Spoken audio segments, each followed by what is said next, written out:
just before I introduce Andrew, I just want to say how horrified we all are about the attack on Salman Rushdie yesterday. The latest news I heard this morning is that things are really pretty bad for him in hospital. I'm sure Andrew will want to say something about that at the beginning of his talk. Andrew's actually been busy doing media appearances and Sky News this morning, and he's also going to be on Sky News immediately after this meeting.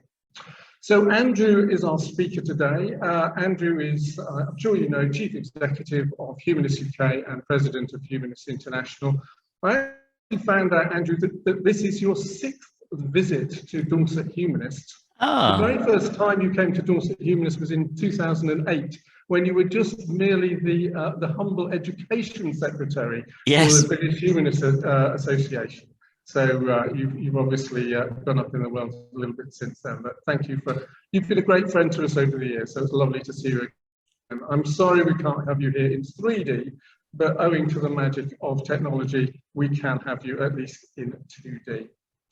Okay, Andrew, I'm going to hand over to you now, but please, everyone here, will you please give Andrew a very warm welcome? Thanks very much, David. It is lovely to be in Dorset again. You know, I've visited this local group more than any other humanist group in the country, and it's not just because of the cream teas, although I am very distressed not to be able to experience the cream tea this time. I can't be with you because of the railway drivers' strike. I don't live anywhere near Bournemouth. I'm up in the East Midlands, and so it was simply impossible to get to you because I also don't drive. So, as David says, it's wonderful to be able to join you through the marvels of technology, which we now all know so well. As David also said, obviously, given the topic of our talk today, which is in large part, the persecution and disadvantage faced by people with humanist approaches to life around the world, it's particularly timely, although very unfortunate, that today gives us a very vivid example of that danger in practice. It's been, in some ways, a long time coming, of course, if anyone, for those who remember the events surrounding the publication of the novel, The Satanic Verses. In one sense, it's been a long time coming, but in another sense, of course, I think what's happened to Salman Rushdie in the last 48 hours represents quite a modern phenomenon. We see more and more, I think, the opponents of freedom of choice, of freedom of expression, of freedom of thought, of open democratic societies and of humanist values. We see more often those opponents of all those good things resorting to violence, resorting to intimidation, increasingly pressing, because they know they can't win the argument, increasingly pressing to close down debate, to close down criticism, to close down societies, to intimidate people with their authoritarianism by violent means. And that's clearly what's happened. But I know that whatever sort of recovery Salman himself makes, the ideas that he's generated, the work that he's done, not just the literary work, but the work he's done as a campaigner for human rights and humanist values, will obviously live on and generate the best possible counter-argument to the sort of senseless violence that we've seen. And I'm sure we're all thinking of him and his friends and family. I know everyone at Humanists UK on the staff side is. Well, I'm going to talk today not about Humanists UK, but about Humanists International in large part. And then, of course, in the questions, you're welcome, which I'll leave plenty of time for, I can assure you, because I know there's always lots of questions at Dorset. The questions need not just be about Humanists International, they could also be about things that Humanists UK is doing. And in fact, I'll say a little bit about Humanists UK at the end, because I've been asked to talk about our upcoming work. But the main bulk of what I want to talk to you about today is Humanists International.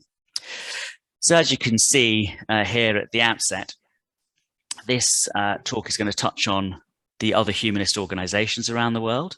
Humanists UK, going a long time, since the 1890s, and those of you who had a look at our Humanist Heritage Project last year on the occasion of our 125th anniversary will have maybe learned a lot about that century and a quarter of humanist activism. But there are other humanist organizations. Other humanist organizations are available in almost every part of the world, and certainly in every continent, as I've said here, in Europe, in Africa, in Asia, and the Americas, and they share many similar ambitions and goals. So I'm going to talk to you a little bit about them, about those organizations and what they have in common and their diversity. I'm also going to talk something about the rights and freedoms of non-religious people in different parts of the world, because although there are humanist organizations all over the world, in every jurisdiction, in every context, the rights and freedoms of the people who make up those organizations vary. In some countries, it's actually illegal to not be religious, and that law is enforced in all sorts of different civil and criminal ways. And if you are non-religious, especially if you leave a religion, you can be imprisoned or even killed. And we'll talk more about the countries where that's true and some of the cases that we've worked on with Humanists International. And then I'll tell you a little bit as well, sort of woven through the rest of the subject matter, about Humanists International itself, which is, as I've said here, tries to be a global representative body of the humanist movement and bring together a diversity of non-religious organizations and individuals. So there are groups called atheists, secularists, and skeptic in membership of Humanists International, as well as humanist organizations. And Humanists International is made up of over 170 member organizations from 75 different countries, and it works to support humanists across the globe. And I'll tell you a little bit more about that. And I'll start there, actually. So Humanists International has 4 basic areas of work, and I've laid them out here. So firstly, Humanists International is a campaigning organization. It advocates certain values, mostly change, progressive change, socially, politically, legally, in areas where the situation is not at all in alignment with humanist aspirations. So you can see campaigns to promote the normal humanist values, reason, empathy, freedom in our own lives and in civil society, and secularism, human rights, and associated policies in the political structures and constitutions of states and internationally. That involves advocacy, this second point here, and Humanists International represents humanists at the United Nations and other international forums. So there are a large number and wide range of these. There's the Human Rights Council in Geneva, which is a United Nations institution, a very imperfect one, as all international institutions are, but Humanists International maintains a delegation there. Also in New York, at the United Nations, and to a lesser or greater extent, as the occasion demands, other international institutions like the Council of Europe in Strasbourg, like the African Commission on Human and People's Rights, which moves around from different, has its congresses in different parts of Africa over time, and a number of other regional organizations, the OSCE, which is a mostly European international body, and various other global regional organizations. The third thing Humanists International does, in addition to that campaign and advocacy work, is to support humanist organizations. And this really focuses on supporting the growth and nurture of new humanist organizations, largely in the global south and the developing world. Now, Humanists International doesn't just focus on organizations in those contexts. It also brings together humanist organizations and the staff and leaders and volunteers of those organizations in Europe, and in other parts of the more developed world. And there, people are often involved in learning from each other in things like community services work, ceremonies, pastoral care, education, sharing helpful experiences about membership development and so on and so forth. So that's a useful networking function that Humanists International has in relation to those organizations. But most of the time and resources that Humanists International spends on organizations is spent in the developing world, in supporting new or emerging, not yet existing maybe, but where there might be humanist organizations in those various countries. And the fourth thing that Humanists International does, aside from that organizational and structural work, is to support individual humanists at risk around the world. Now, in a sense, the campaigning work that we do is also about this, because a large part of it is to try to create the conditions of freedom, freedom of expression, freedom of choice, freedom of speech that humanists will benefit, like all people will, from in the countries where currently they don't enjoy those freedoms. But aside from those structural campaigns and that system level work, Humanists International also has resources to support, unfortunately, a limited number of individual humanists at risk at any particular time. The most obvious case of that recently, of course, was the ongoing case of the president of the Nigerian Association of Humanists, Mubarak Bala, who has been over 2 years now in prison, sentenced to 24 more years on account of blasphemy charges in the northern part of Nigeria. And so Humanists International has been funding his legal team, working with friendly governments to have them bring diplomatic pressure to bear on the Nigerian and regional authorities, and supporting his family. He has a young child and a wife, and Humanists International has been helping to support them. And they're just some of the ways in which they support humanists at risk. I'm going to talk at the end of our time together a little bit more specifically about humanist asylum seekers in the UK, because I think that's an interesting case study where Humanists International and Humanists UK overlap a bit. But most of the work of supporting humanists at risk is done within countries. And then I'll touch a little bit later on 2 specific projects, but I want to mention them now because they're so important to the core work of Humanists International, as well as all that general work that's ongoing all the time. Sounds like a lot, but it's a very small team doing it. There are 2 specific big projects that are always running. One is the End Blasphemy Laws campaign, which I'll talk more about later, and the other is the Freedom of Thought report, again, which I'll talk more about later on.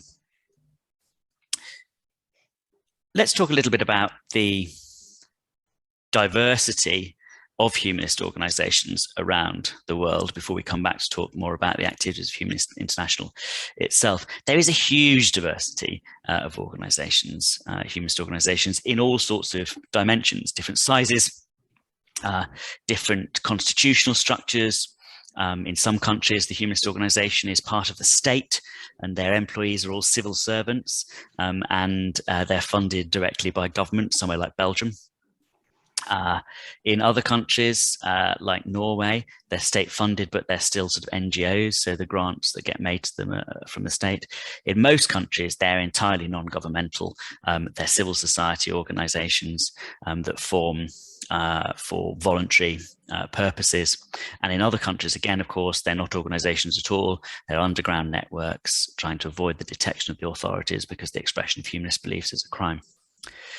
The largest humanist organization in the world, here's some Humanist International trivia for you next time you're doing, your Yuletide Dorset Humanist Christmas quiz or whatever you have. If you don't have one, you should.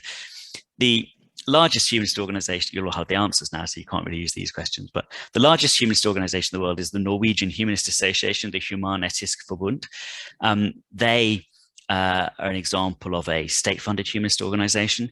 They've got a very sweet deal with the Norwegian state because they have funding, government funding, on the basis of equal treatment because the Norwegian state church, the Lutheran church, receives state funding. And they get a per capita equivalent for each of their members from the government as the members of the Norwegian Lutheran church get. And the reason the deal is so sweet for them, of course, is that the amount of money that the Norwegian government gives to the church goes up every year because the church has lots of buildings to maintain, lots of costs and so on. But the number of members that the Norwegian church has is declining all the time. So every year, the per capita equivalent that's given to the humanists increases because you've got more money going to the church, but with fewer church members, so the per capita rate's lower. And the Norwegian Humanist Association at the time is growing all the time. And so they get huge amounts of money compared with most of the other religion or belief groups. Like all humanist organizations in the world, they are in principle in favor of secularism, of the total separation of religion and belief from the state. But their idea is for as long as the churches and other religious organizations are funded, the humanists should be fairly funded in proportion with them. So that's their very particular sort of organization, quite unique really. But on the other hand, if you want to look at the concentration of humanist organizations, where are they most prevalent? The UK does very well, partly because of the existence of some thriving local organizations, but also because of the existence of the separate Humanist Association in Scotland and Humanists UK's national sections in Northern Ireland and Wales. India and the US, and they're countries where, as it were, there's a lot of dynamic humanist activity. even though the membership numbers might be smaller. And if you look at it another way and say, you know, okay, where are the newest humanist member organizations? That's where it starts to get more interesting in terms of the emerging countries for humanist representation. As of the General Assembly this year, the newest member organizations of Humanists International include new members from Barbados, Estonia, Malawi, Myanmar, Libya, and Zimbabwe. So there really is an increasing both breadth and depth of humanist organization in a large number of countries around the world. Just to illustrate that, here's a map of humanist organizations. You'll see two things, I think, on this map which are of interest to you. One is how there is still a very considerable concentration of humanist organizations in the European continent. The reasons for that are obvious. That's where organized humanism really began, you could argue. It's arguable, others have argued against me, that it began in India, but there we are. But certainly it's where organizations have the longest roots and the most resilient histories, and so they still have the greatest concentration in that continent of humanist organizations. That's one thing you might notice. And the second thing you would notice, of course, are the places where there aren't any humanist organizations, and you will see cutting through the center of the map from Mali to Afghanistan, that ribbon, that desert really, of humanist organization. That ribbon that runs from Mali to Pakistan is a ribbon on lots of maps in the world. You will, once you see it, you will never forget it, because if you look at Amnesty International's Human Rights Index map, or the Democracy Index map or the Freedom House map, or the Christian Solidarity Worldwide map about the worst places in the world for human rights, democracy, in our case, humanism, and so on and so forth, it's always that stripe there. The reason, of course, is the religious and political history of that broad swathe of the world, and particularly a large number of the countries within that axis. It's illegal to set up a humanist organization, and so although there might be Humanists International members, contacts, or networks in those places, they're not organizations that would appear on a map like this.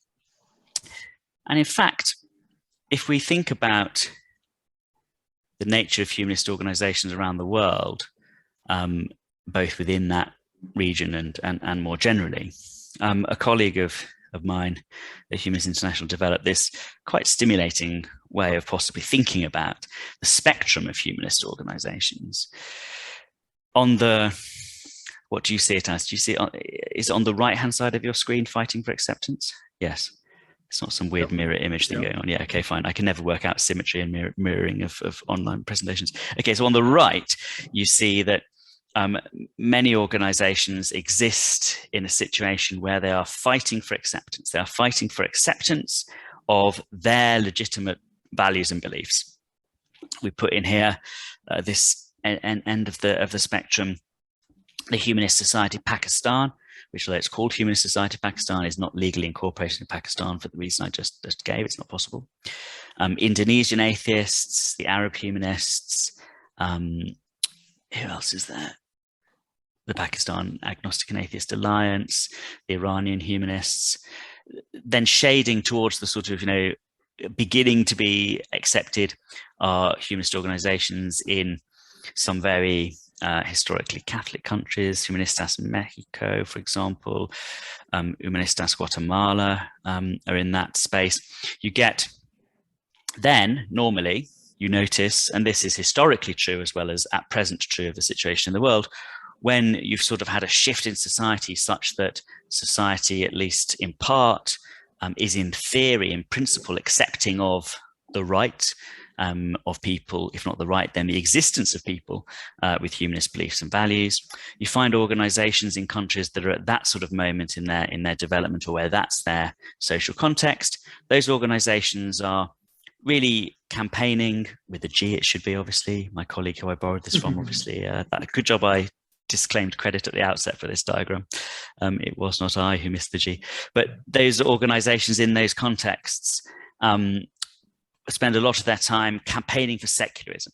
So once, as it were, acceptance is established, organizations for humanists still find themselves typically in a politically very hostile and structurally unequal constitutional environment.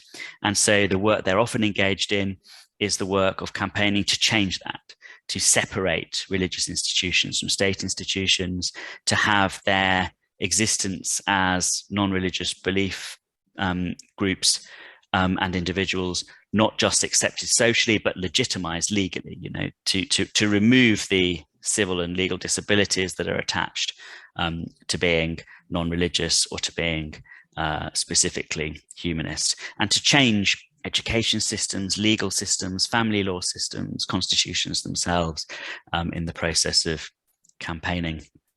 So you see there, that's definitely the situation that humanists in Cyprus, in Kenya, in Ghana, Singapore, Ireland, and so on, find themselves in.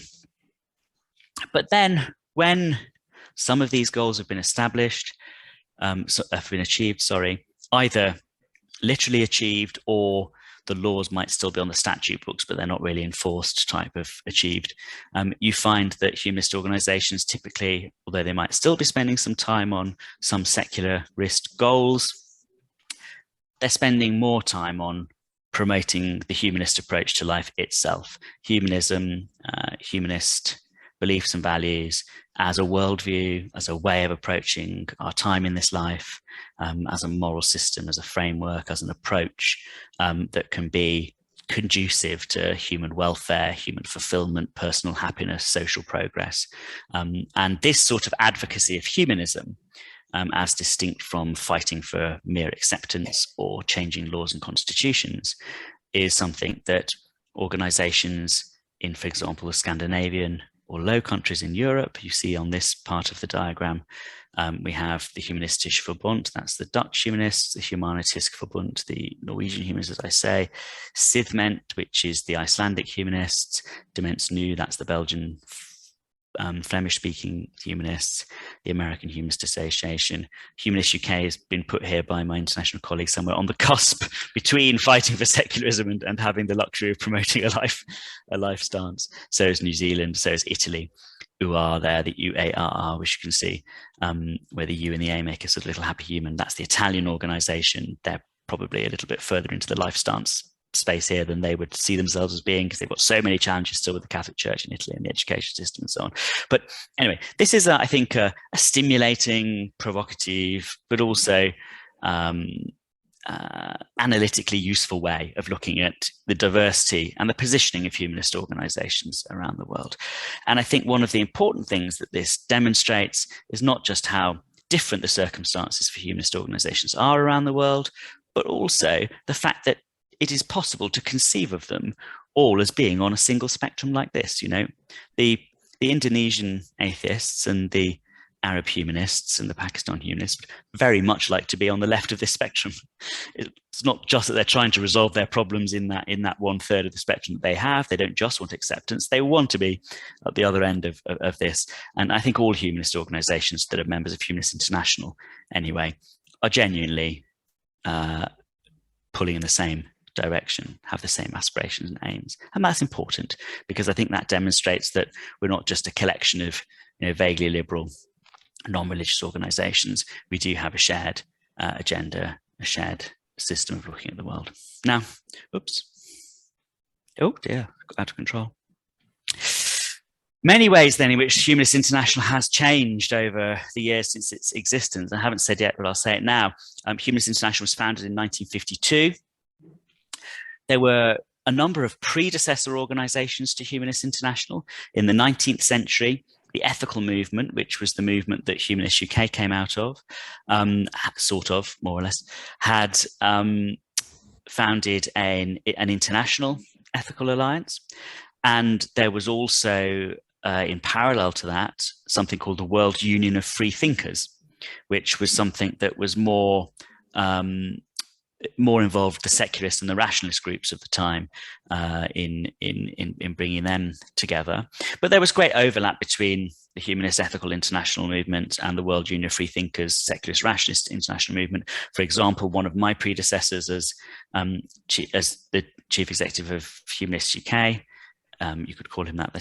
His job wasn't called that, but he did the same function. Harold Blackham in the 40s and 50s. He, while still working for the ethical part of this movement, in 1938, also was the organizer of the World Union of Free Thinkers International Conference, which was held in Conway Hall in London. And that date of 1938 is important not just to illustrate how these two movements really were already quite close together, but also by virtue of the fact that it was the last International Congress of the World Union of Free Thinkers. The World Union of Free Thinkers and the International Ethical Association were extremely dependent for their organizational resilience, their volunteers, their resources generally, on the humanist, rationalist, and free-thinking groups of Western Europe. And in the course, of the 1930s and the 1940s, that movement was effectively destroyed, either by the advance of Soviet-style communism through the continent, or by the growth of fascism and then the long recovery time within Western Europe for civil society institutions to get themselves re-established. Not many people know, here is one for the Dorset Humanists Yuletide quiz again, not many people know that humanist and atheist organizations were the first organizations to be declared illegal by Adolf Hitler and the Third Reich when they took power. And Hitler gave a speech at the end of that first year in power, when they'd banned all atheist organizations, saying that the Nazi Party had stamped out the scourge of atheism for all time. So it was those sorts of political trends in Europe, particularly, like I said, which was the powerhouse of international humanism, which effectively wiped out the old World Union of Free Thinkers and the old International Ethical Association. Certainly that was the view of Harold Blackham, the man I mentioned a moment ago, and Jaap van Praag, who was a leader in the Dutch Humanist Organization. And they decided, together with humanists from Africa, India, Austria, and America, to establish a new international organization for humanists. So Julian Huxley, who was also to become the president of the British Humanist Association, was the first president of the International Humanist and Ethical Union, as it was then called, what's now called Humanists International. And the photograph that you can see at the top there is the first Congress. They all look very, very, very old-fashioned. It's 1952, but they actually look quite Victorian, I always think. But they're the founders in 1952. On the front row, fifth along, is Harold Blackham from British Humanist Association. Well, then the Ethical Organisation, but soon to be the British Humanist Association. And there they are founding the International Humanist and Ethical Union, which became Humanists International. The first two resolutions at the Congress, that founding Congress, firstly, was the adoption of something called the Amsterdam Declaration, which was meant to be a definition of modern humanism for everybody. And I know that your chair, David, is joining us in Amsterdam later this month for the launch of the 70th anniversary version of that declaration, an updated declaration in Amsterdam being launched. So Humanists International still tries to provide that focus, that common language that humanist organizations around the world can use to describe humanism.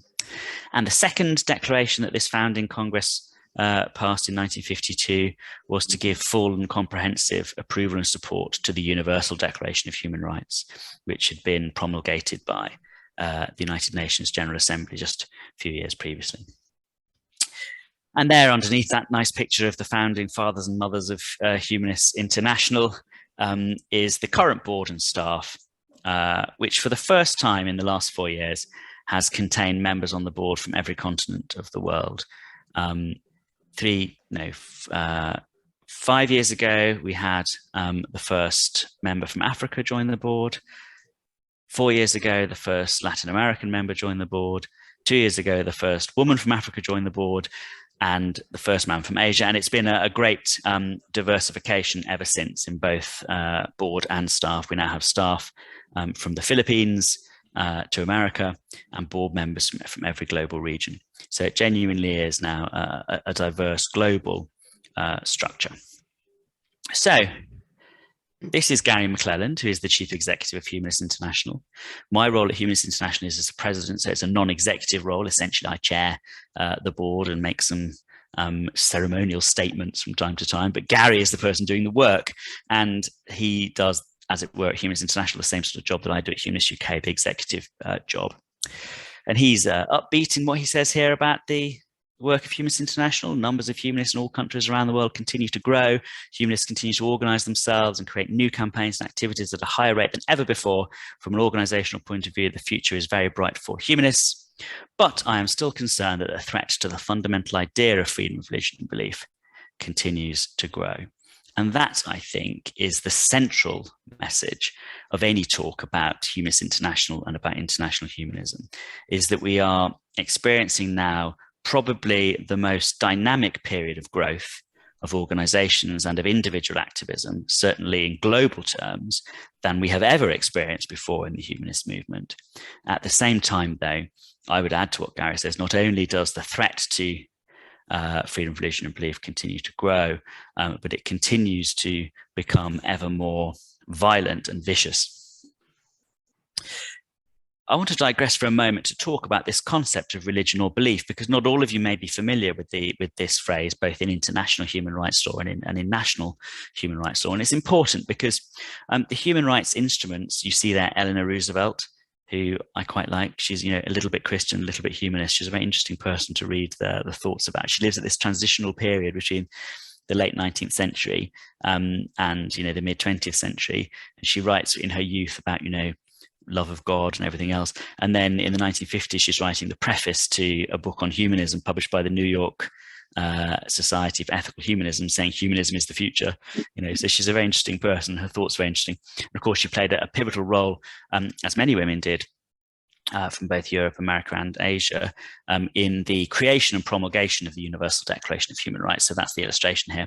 And in that declaration of human rights, and in more regional declarations like the European Convention of Human Rights, which in turn has been brought into domestic law in the UK in the Human Rights Act, is a protection for freedom of religion or belief.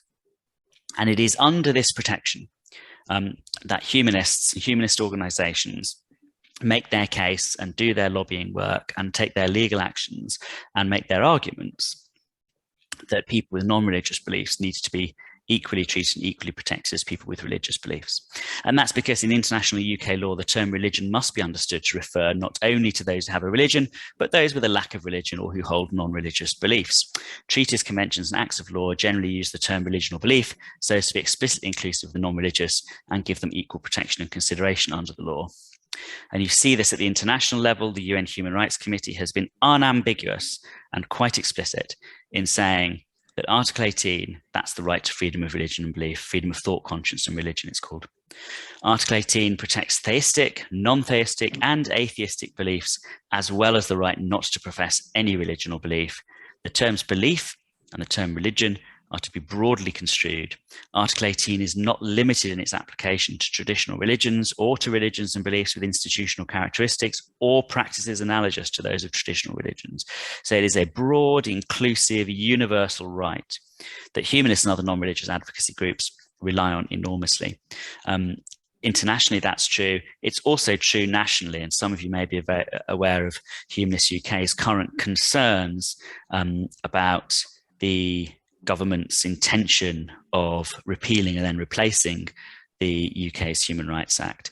And the central concern that Humanists UK has about that is that it removes, the government's proposals remove this essentially, the idea that religion needs to be understood by public bodies as in being inclusive of religion or belief. That mechanism is being removed.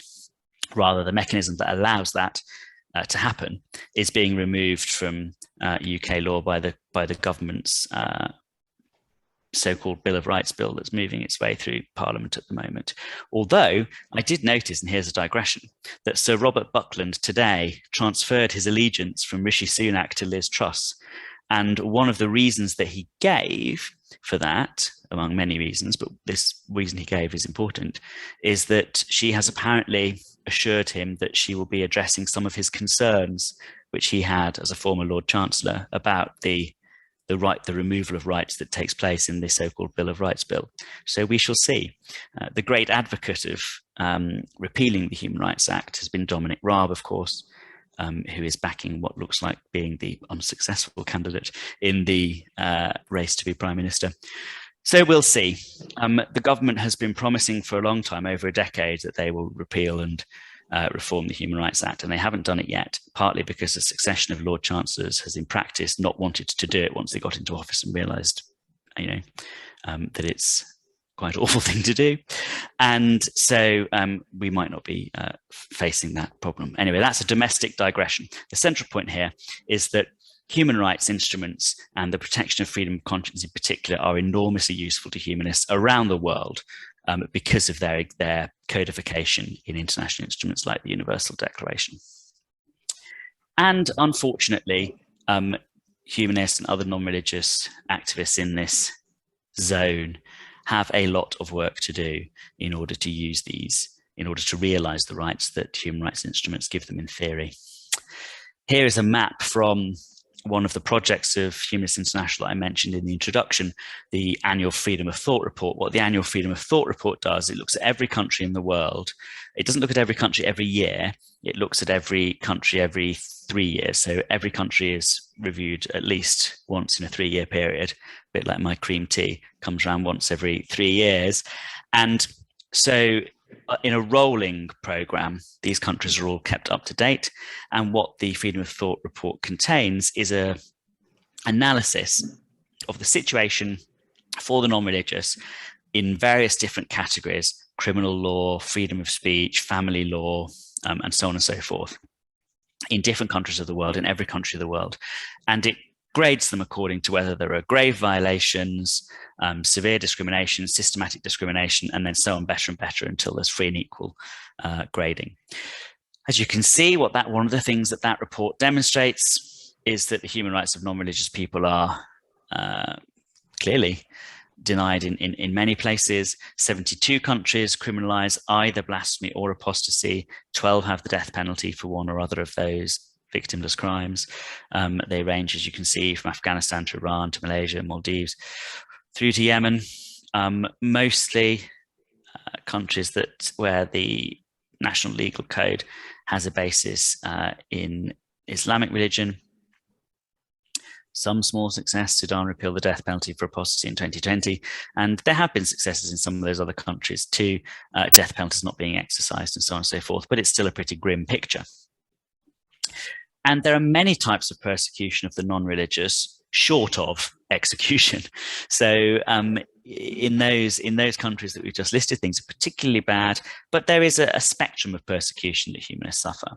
So there is, at the head of the list, obviously, violence or overt persecution, attacks, assassination, either judicial murder or assassination by non-state actors who then enjoy impunity from hostile governments that are hostile to humanists, I mean. Political scapegoating and suppression. Then there is, short of violent persecution, there is severe discrimination, for example, where religious privilege means their marginalization of humanists, their exclusion from protection under certain areas of fundamental law, like family law, or like employment law, leading to discrimination, their civil rights, leading to restrictions on expression by virtue of their non-religious beliefs, and so on and so forth. There's a failure of recognition. At the soft end, that can be a failure to recognize the organizations, as I've said, and to treat the organizations equally.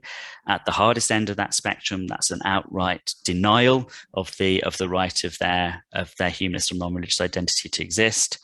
For example, in countries like Indonesia or Egypt, where you're not allowed to say that you have no religion on your national identity card. You have to describe yourself as having one religion or another from a prescribed list.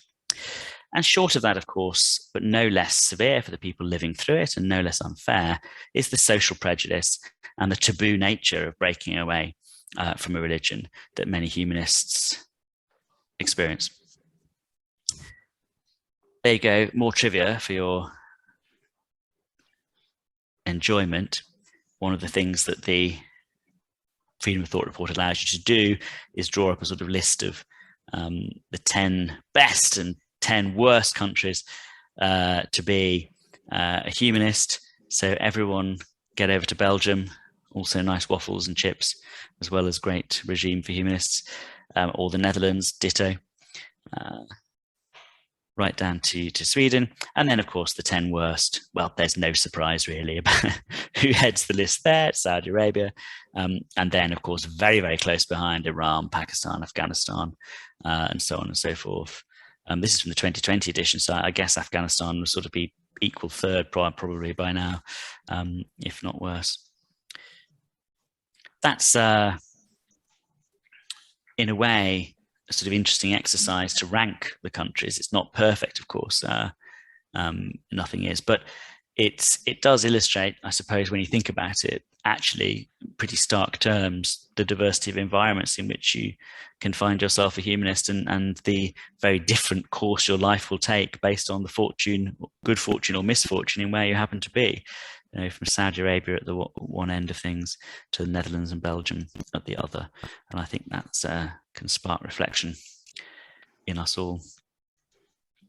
Well, humanists then are under threat. And in fact, Ahmed Shahid, who is the United Nations Special Rapporteur on Freedom of Religion or Belief, that means he's appointed by the Human Rights Council to do research, provide reports, speak out on human rights abuses in this field. He's actually just stepping down from his mandate and being replaced by an excellent woman called Naz Ghania, who's at the University of Oxford, so another British person. Ahmed is British, so another British holder of this UN mandate, which is good news, I think, for inclusion of the non-religious. And he said here very starkly, humanists are the invisible people of the 21st century. While almost everybody is persecuted when they're in a minority, the attacks on humanists are particularly violent when they're exposed to harm in the community that they live.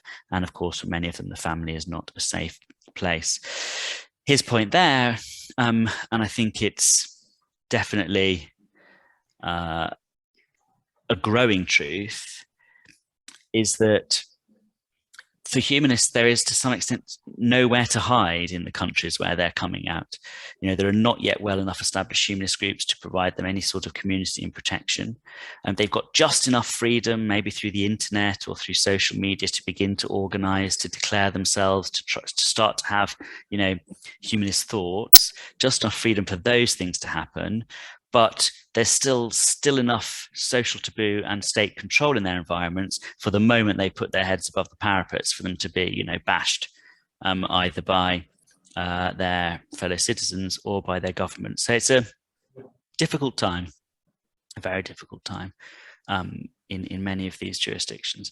And of course, Gary also says there too that apostasy in particular, the idea that by leaving or rejecting a religion, you've committed an offense, is devastating to many people who have the bravery to declare themselves. And I'd just like to look at two case studies of people of whom this is true. This is Mashal Khan. In Pakistan, no evidence is actually required to bring a blasphemy charge or to prosecute a blasphemy charge. And people make blasphemy charges, you know, for all sorts of reasons: personal grievances, commercial hostility, private vendettas can all lead to blasphemy charges. And often an accusation of blasphemy is as good as a death sentence, never mind thinking about being sentenced to death in court. Your neighbours, others will turn on you. Mashal Khan is a tragic example of that.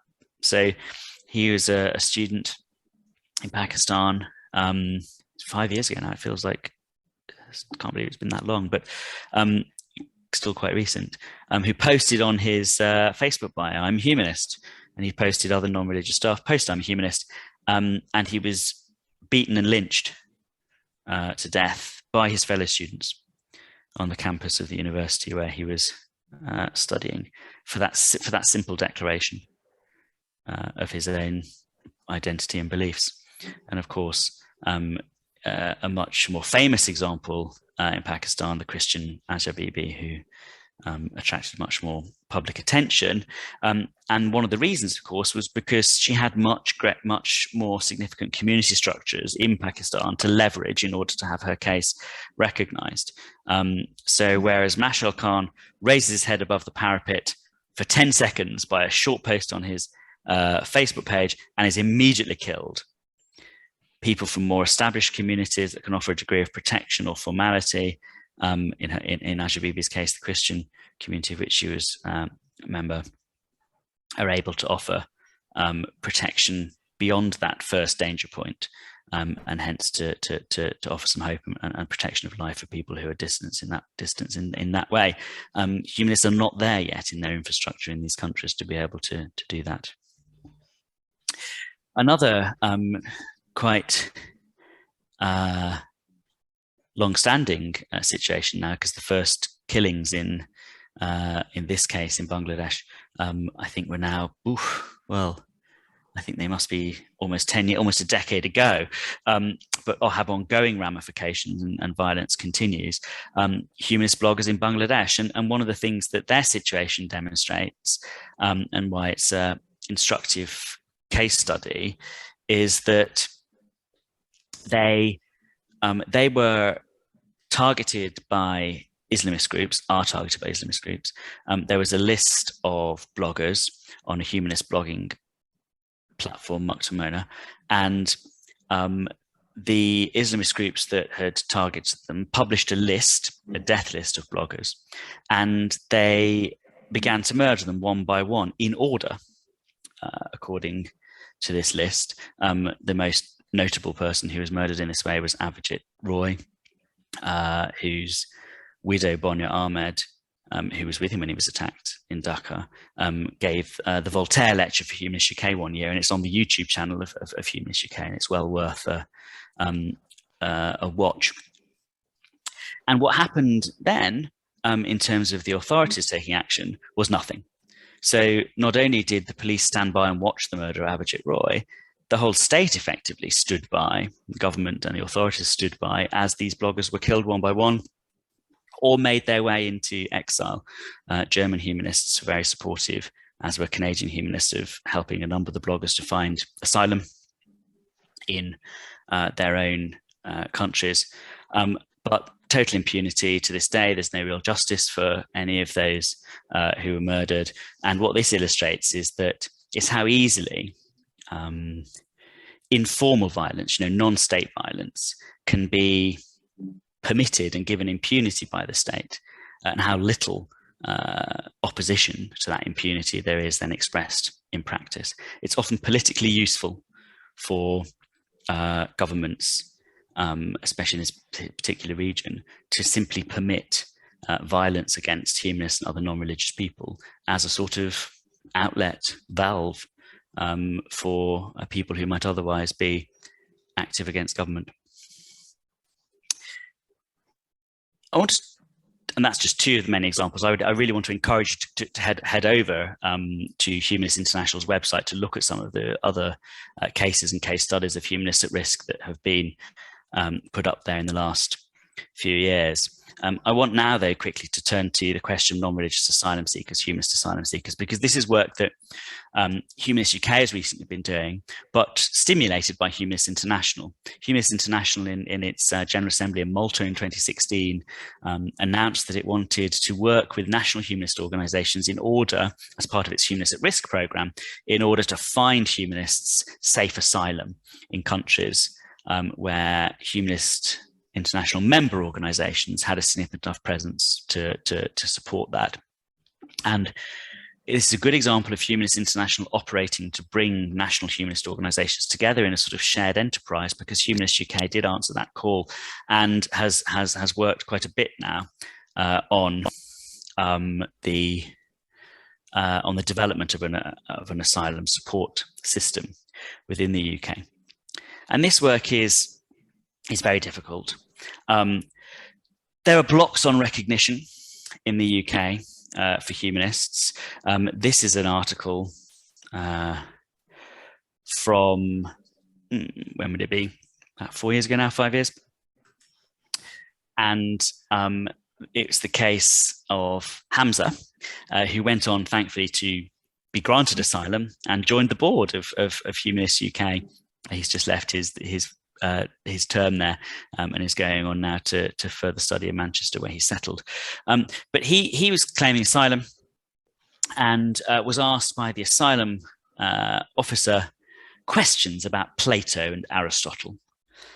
And when he couldn't answer them, they said, "You're not a humanist. You don't even know anything about Plato or Aristotle." Well, quite apart from the confusion that Plato and Aristotle really, I mean, one could make an abstract case perhaps for them being influential in the development of humanist thought, but it's hard to describe Plato as a humanist, and Karl Popper would certainly disagree.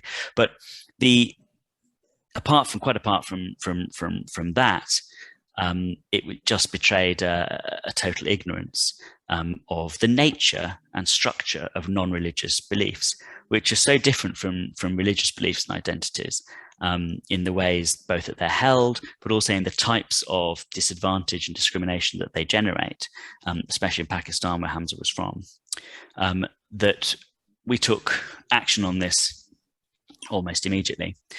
So we noted a lack of knowledge and consideration of non-religious persecution. That was general through the asylum system. Guidance and training focused only on the persecution of religious minorities and on conversion from one religion to another. It was never inclusive of the non-religious. And this is important because when they're handling asylum claims, you know, the case officers who handle them don't know much necessarily about individual types of persecution and disadvantage in the countries of origin that people have. They know only what they're trained in and what guidance, their own guidance from the Home Office gives.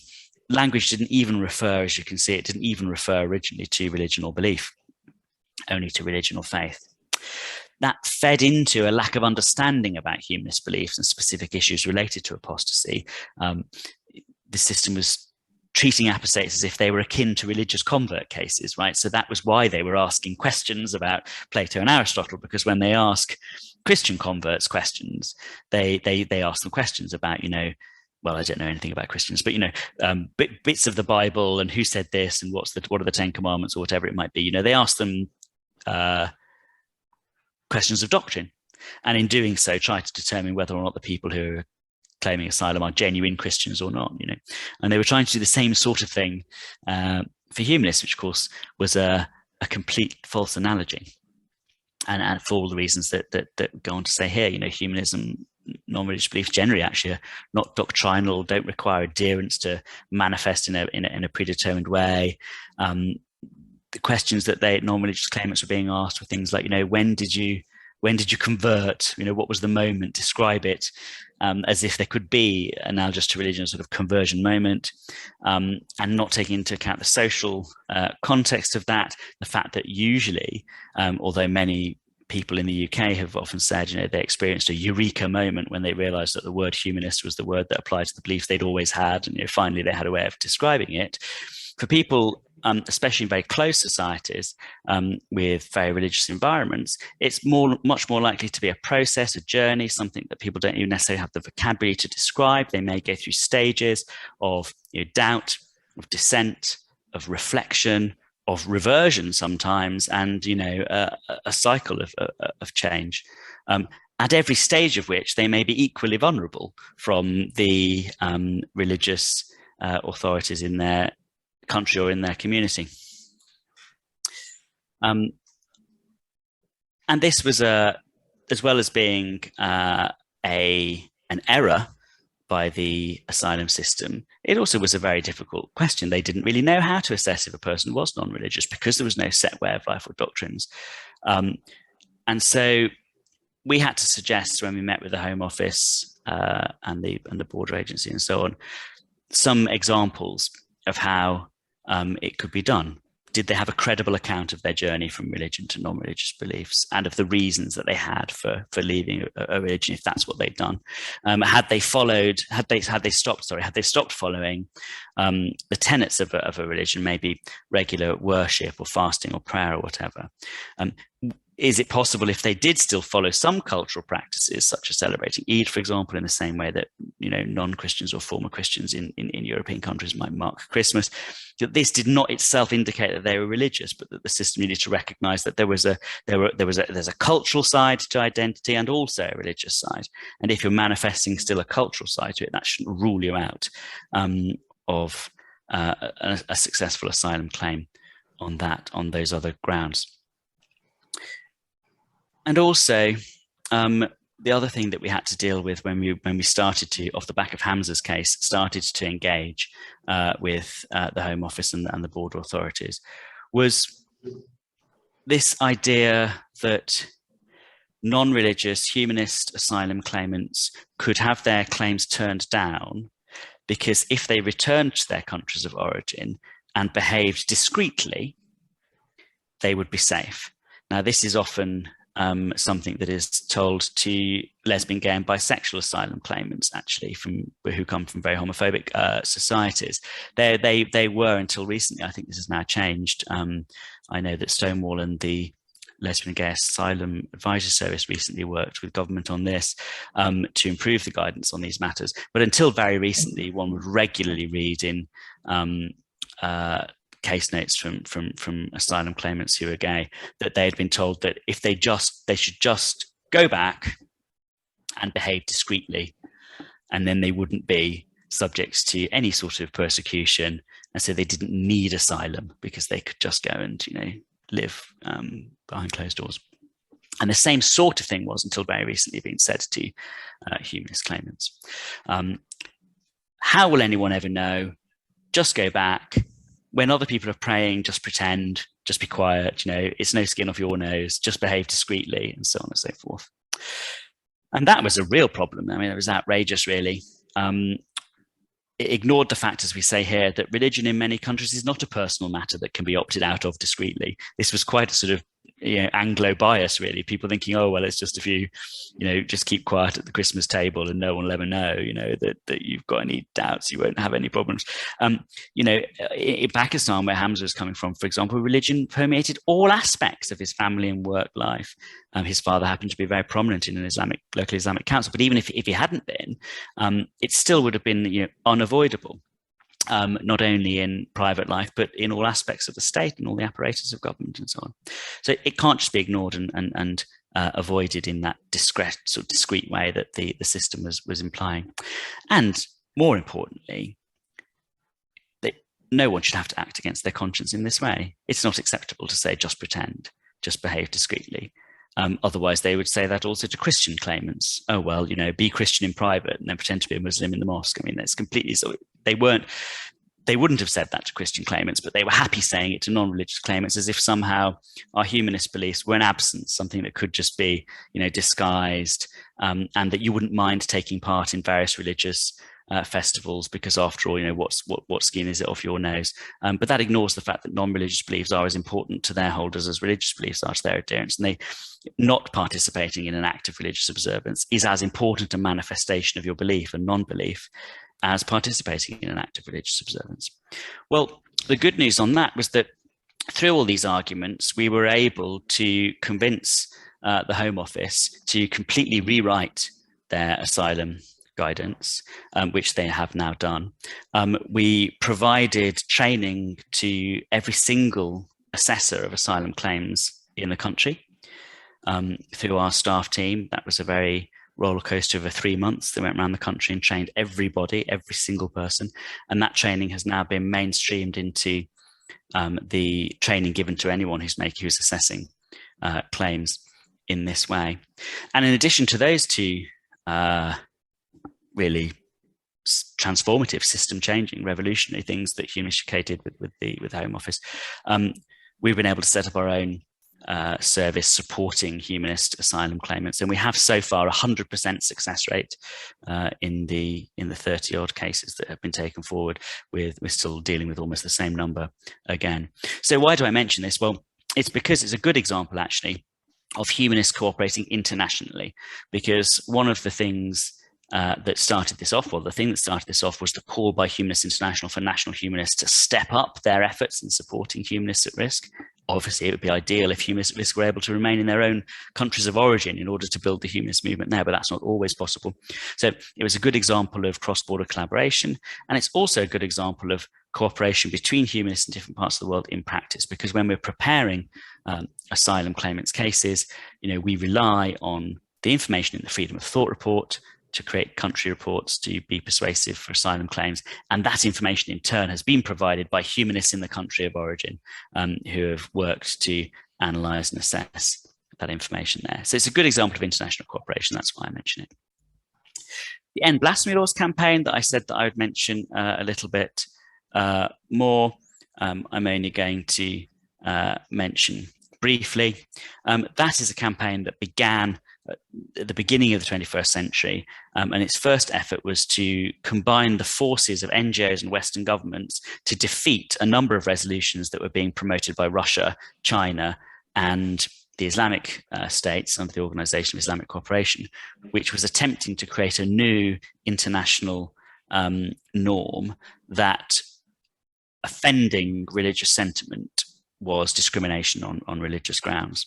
It was a vicious development. Russia is one of the greatest enemies of human rights, certainly in the world, but and certainly now, obviously, but for the last 22 years has been such a committed enemy of human rights. At the Human Rights Council, it worked together very effectively with China and with the Islamic states to try and promote this anti-blasphemy norm. And eventually that resolution was defeated by a combination of Belgium, the US, the UK, and various other Western governments. And then the End Blasphemy Laws campaign shifted to try to have blasphemy laws abolished in Western countries where they were still dead letter, sometimes dead letter, actually not always dead letter, laws on the statute books still in theory, but not prosecuted in practice. That's been very successful. Abolition has followed in Scotland, in New Zealand, in Spain, and so on and so forth. And the next stage, of course, is to advance on blasphemy laws in those jurisdictions where they are enforced. And that's the phase of that campaign that is now beginning. So it's a very important campaign. And again, I encourage you to go online to find out more about it. I'm very aware, I don't know whether it's because of the few minutes that we spent at the beginning getting started, but I'm very aware that if I don't stop now, there won't be any time for questions. So I will end it there with the End Blasphemy Laws campaign. And as I say, happy to take questions on any of the international topics that I've talked about, but also on any of the work of Humanists UK. And I trust, although I cannot see you, that you are all still there. They definitely are, Andrew. Okay, good. Yes. Please give Andrew a big round of applause.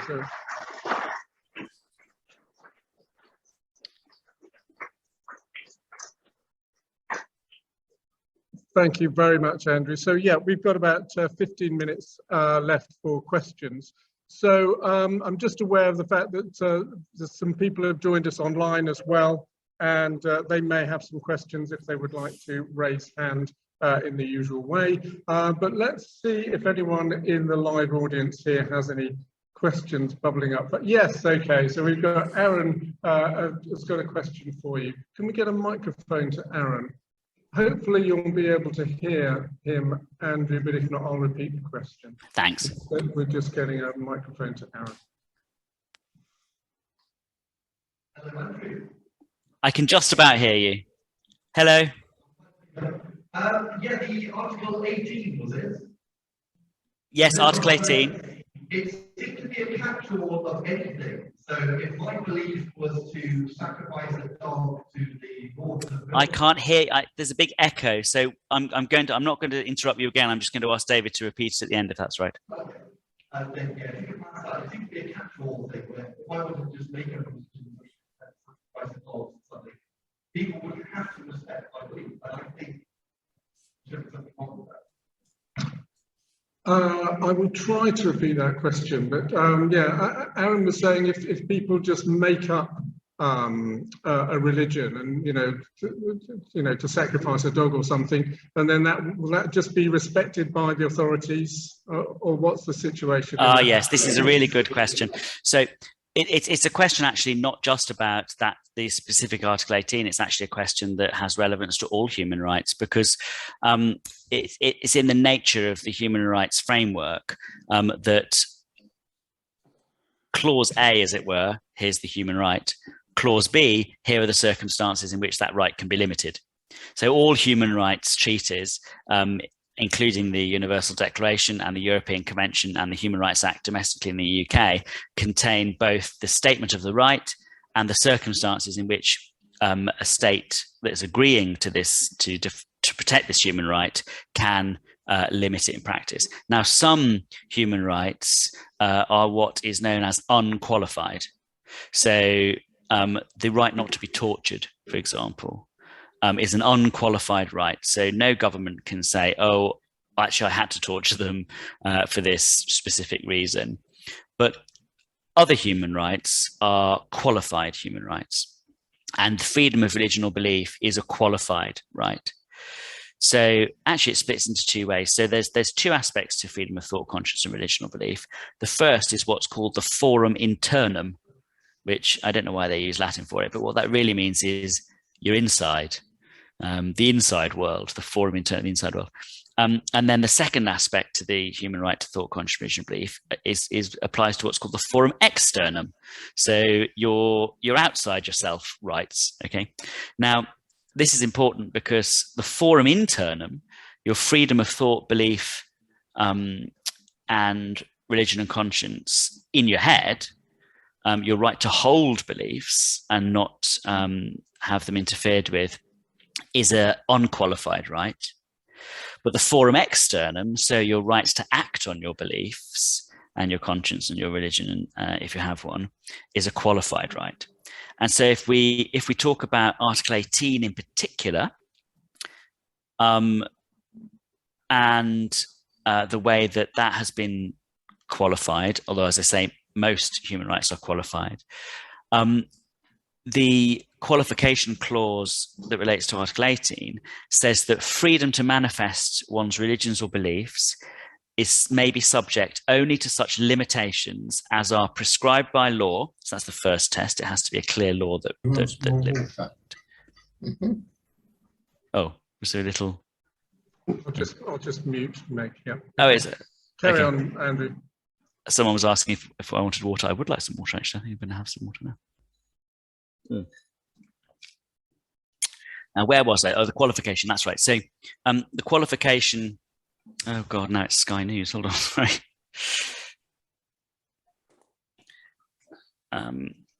Okay, the qualification in the case of freedom of religion or belief is that limitations have to be prescribed by law and necessary to protect public safety, order, health, or the fundamental rights and freedoms of others.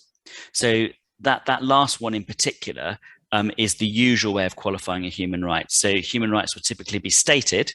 You have the right to freedom of conscience, thought, religion, or belief, or speech. Let's say this is another one that's qualified, freedom of speech. And then they'll say up to the limits of the rights and freedoms of others, or, public order in different ways. And then there are accepted case law elaborations on what public order actually means, what's legitimate in that defense, what's not.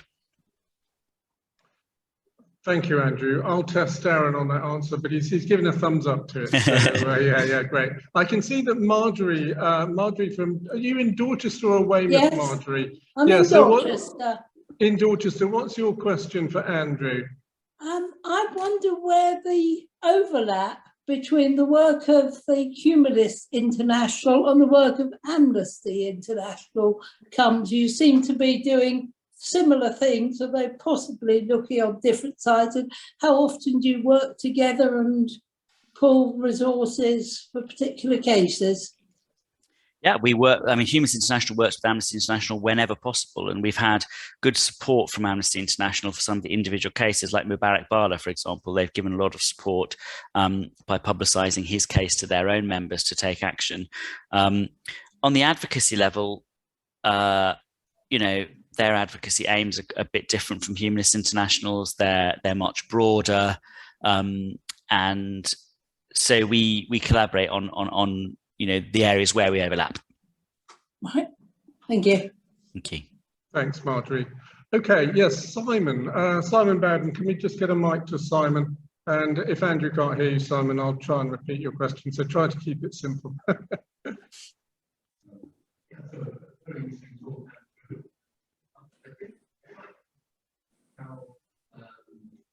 Russia and China that have been caught up in a campaign to do with blasphemy. So could you say very sort of quickly how that could be?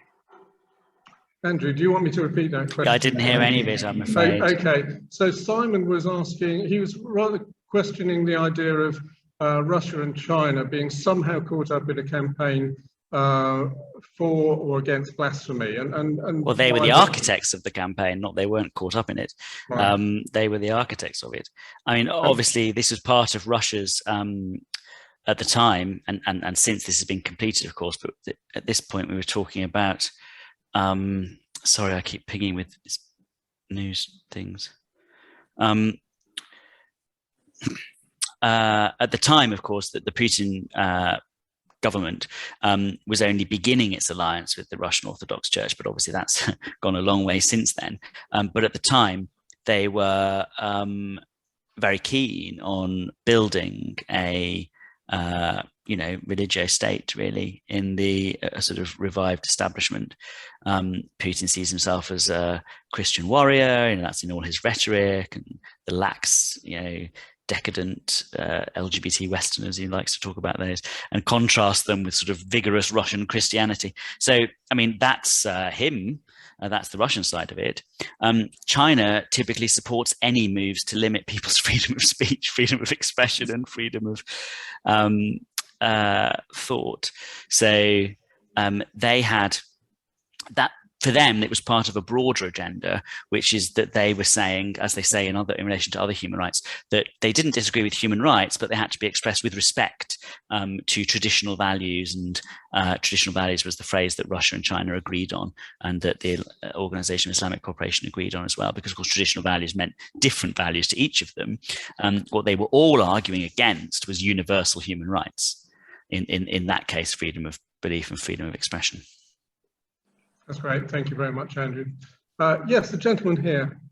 What's your name? Don. Don. Okay. A question from Don, and I'll repeat it. So keep it simple, Don. Hi. Can you hear me? I can hear you, Don. So if you.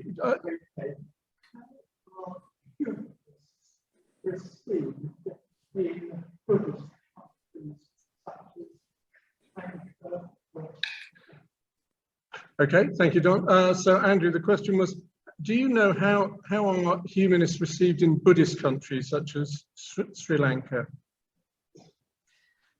Yeah, I mean, take a look at the Humanists International page on any country that you're interested in this respect, because there's very detailed assessment, as I say, across 5 or 6 different conditions and ranked in different ways of the whole of Asia. The whole world's in there. So take a look at that. In general, it's pretty bad, and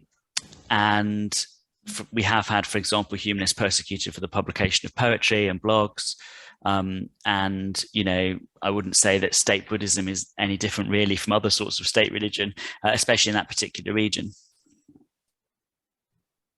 Okay, thank you. And Simon Whipple, if we can get a mic to Simon. If you keep it simple, Simon, I will repeat the question. I wonder if you could turn now to your other job, please.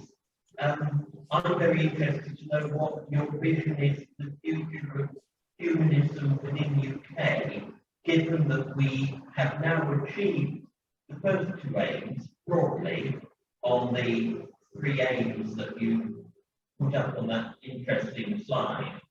And we're now moving on to promoting a humanist way of life. What's your vision of how that will be achieved in the UK? Andrew, did you get any? Actually heard that. I don't know whether your system has improved or. Yeah. Okay, great.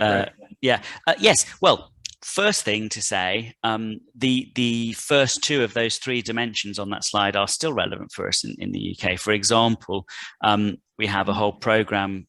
We're currently about to launch a new helpline for people whose non-religious beliefs don't have social acceptance. I mean, it'd be a mistake to say that everyone in the UK now enjoys, full widespread social acceptance for their beliefs. People in particular who come from highly religious families or from very high control religions, who might have had their schooling in those religions as well as their family and home backgrounds in those religions, still need support. And our apostate support service, which has been developing slowly over the last few years because it's fraught with difficulties, of all sorts, from safeguarding to practical difficulties. It's been growing slowly, but we're lucky that we can now pilot the first national helpline for apostates later on this year, hopefully in November.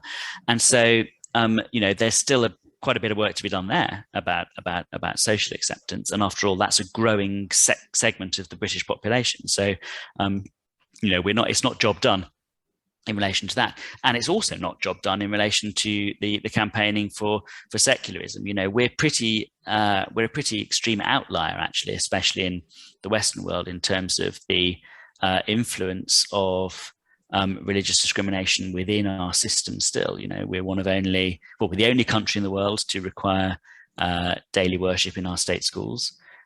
Particularly Christian worship in our state schools, obviously, the only country in the world to do that. We're one of only 4 countries in the OECD to allow our state-funded religious schools to select their pupils on religious grounds, and a third of our state schools are religious schools. It's us, Estonia, Israel and Ireland, I think, and Ireland's about to give it up, so we'll be even more of an outlier. And of course, we have the influence of the state church in our politics and parliament, and that influence is very real. I can tell you. It's not a trivial thing, although it's not a very widely known or publicised thing. So there's still job not done there. But you're right, of course, that in other ways we are a considerable way along that spectrum, and I think in that context, the new strategy that the Board of Trustees at Humanists UK adopted in 2021 to take us through to 2025 lays out very clearly what the aspirations of Humanists UK are. So our first new strategic aim is that we want more non-religious people knowing what humanism is, and more non-religious people with humanist beliefs and values identifying themselves as humanists. And that is the new first strategic aim that we have. Now, the ways that we're committed to doing that are multiple. We have already, as you probably know, a very significant program of work in schools. We reach, I'm not sure what the current figures are, because of course they're only just bouncing back after COVID, but well over 100,000 pupils every year. It's a small number in the scale of things, but it's always growing.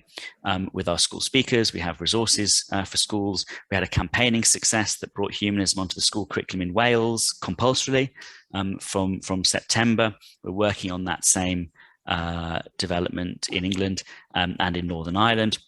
So we're working to have the humanist approach to life encountered by young people in schools.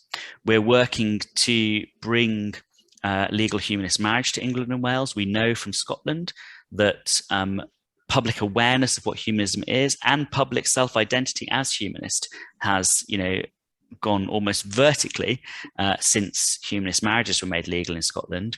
Now that we're doing legal marriages in Northern Ireland, we've seen that service grow so fast that we overtook the Church of Ireland last month, and I think we'll shortly be looking at the figures for the second quarter of this year as a trend, to see how that's going, and we expect it to be going very well. And those sorts of things are not just meeting people's needs for ceremonies, but they're also introducing the humanist approach to life to people through those encounters. A lot of our budget now is invested online with things like the Stephen Fry videos or the memes and content that we have for humanism, which 56 million people see in a year. And we've invested in new products like the Little Book of Humanism and the online courses on humanism that we continue to market. The other thing is that we're obviously looking into expanding face-to-face humanist communities. We have a new guy, Alistair Lichtin. He's joined us very recently. Unfortunately, he's had some personal difficulties, which meant he hasn't been at full throttle the last few months, but he's coming back now. And so that's an experimental way of achieving that first strategic aim. So I think there are many ways, many pathways towards increasing the general non-religious public's awareness of the humanist approach and its influence, and we're pursuing them in those ways. If you go to humanist.uk and click on, I think it's like under About Us, Our Strategy, you'll see the glossy illustrated version of the 2021 to 2025 strategy that the board adopted last year, and there'll be more detail in there. Andrew, thanks so much. I'm just aware that we probably need to let you go. So yes, I think so. Yeah, sorry about that. We'll give you another big round of applause. Thank oh you no, so thank much. you. It's been fantastic. I wish I was there. We hope you'll come down for another cream tea soon. Absolutely, not in 3 years either. Sooner than that. Okay, thanks, Andrew, and all the best. Take care. Thanks, Bye, everyone. Bye, everyone. Bye.